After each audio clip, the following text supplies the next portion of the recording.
The earth has become a realm in order to trap souls within so that they can harness our electricity, our energy. Even the Bible is talking about how this realm is controlled by the wicked one in John 5:19. We know that we are the children of God and that the whole world is under the control of the evil one. Ephesians 6:12.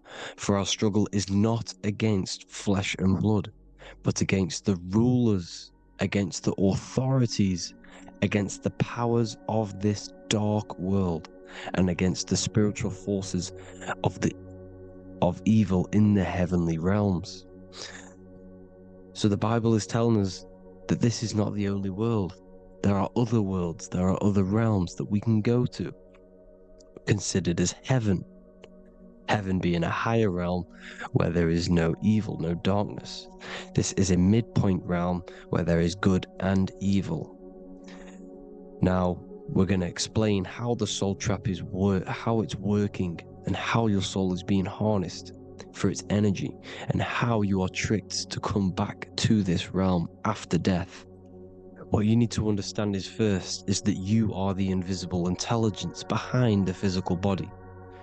You are the mind and soul. The soul is the true you, the good you. It is pure love, pure bliss, eternal, never dies. The mind can be corrupted though.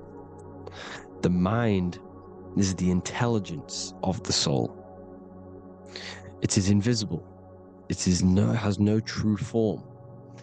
The intelligence inhabits the brain. The brain is the computer to control the electrical machine called the nervous system, which is choice, program, and action. You are the invisible intelligence behind the body, and this will prove it even more. You do not even see into the external world. You are seeing an image produced by the brain because the light is being sucked through the retinas of the eyes. The image is produced in the visual cortex at the back of the brain. What does this mean? This means that we are the consciousness in the center of the brain, in the pineal gland, that is experiencing the program being ran by the central nervous system in the brain. This is the sigil of Lucifer. Lucifer in Latin is Lucy. Lucy is light in Latin. Lucifer is known as the light bearer. This is how the eyes work, people. It's not a demon or a devil. The sigil for Lucifer is how the eyes work, and how the left eye is controlled by the right brain. The right eye is controlled by the left brain. There is a crossover. It's the same with the body. The left side of the body is controlled by the right brain. The right side of the body is controlled by the left brain. There's a crossover with our hemispheres in the brain. Now, this empty chamber in the center of the brain is where this universal cosmic intelligence is held, known as the most holy place in the Bible, the throne of God. Okay, this is above the 33 vertebrae on the spine. As you can see here, you are the being in the center of this point. All of the nerves are being sent back to this one particular point, which is the seat of our invisible intelligence. You can see it's an empty chamber. Our consciousness, our intelligence is not a physical thing. This intelligence is the true voice inside of your head. This is why your head is heaven, your heart is earth, your heel is hell.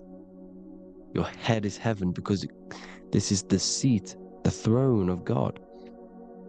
God is in heaven because the consciousness, this divine intelligence that's controlling the body, is sat in the center of the brain. The brain is taking commands of this invisible intelligence. When you close your eyes, you can feel your awareness, your consciousness, your intelligence is all in the brain. Your awareness is not in the feet, the heart, the legs, the arms. It's all in the center of the brain. Now, if you meditate deeply, you will find that you are beyond the mind. You are the being observing the thoughts. You are the soul observing the thoughts. Now, with this being said, you are the consciousness experiencing the program being ran by the central nervous system in the brain, because you're not seeing into the external world. It's an image, it's a simulated image produced by the brain and the central nervous system. You do not experience the external world. You do not feel the external world. You feel electrical impulses on your nervous system. Your nervous system is decoding what you are feeling. So the only thing that you truly feel is the electrical impulses on your nervous system. This is why the nervous system is the tree of knowledge of good and evil, because it gives your invisible intelligence, your mind, the knowledge of good and evil. It can detect good things, it can detect bad things. If it's hot, if it's warm, if I need to go, the nervous system is doing this. It is the tree of knowledge of good and evil. Okay? Now this universal intelligence is symbolized as the single eye. Okay? Matthew 18:9. It is better for you to enter life with one eye than to have two eyes and to be thrown into the fire of hell. What does this mean? It's symbolic, it's metaphorical, people. It is metaphoric. Your universal intelligence is the single eye, the one eye. It's the balance between the two poles, between the left and the right, the good and the evil. It knows the right thing to do all the time. This is our inner guide. The inner self is the inner guide. And when you are operating your life off duality, using your two eyes, you'll be thrown into the fire of hell, lower states of consciousness, because you're split. You need to live in oneness, even, balance. Matthew 6:22, the light of the body is the eye.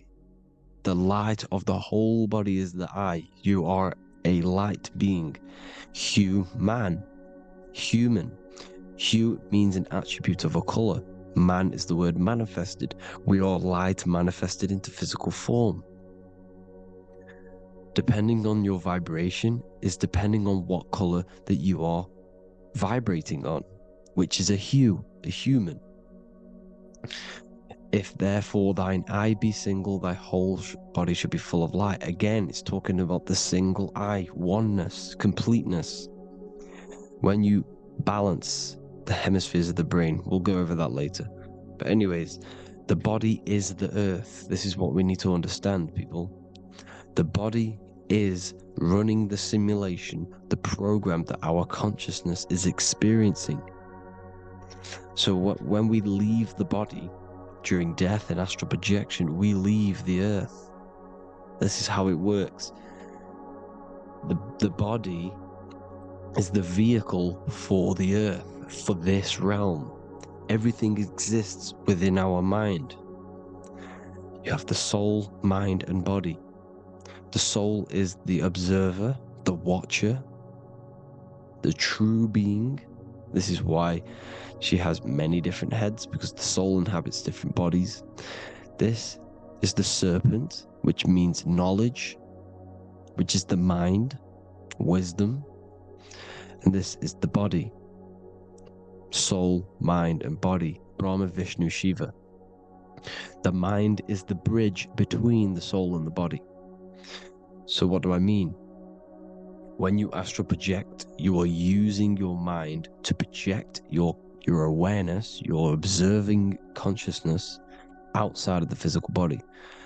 The mind is the projector, projecting consciousness. By using your mind, you can project your consciousness outside of the body, which is known as the astral realms, which is known as walking on water. Jesus was never walking on physical water, people. It's metaphorical. Believing the physical body. The water is the ether, which is the veil between the physical and the astral realm.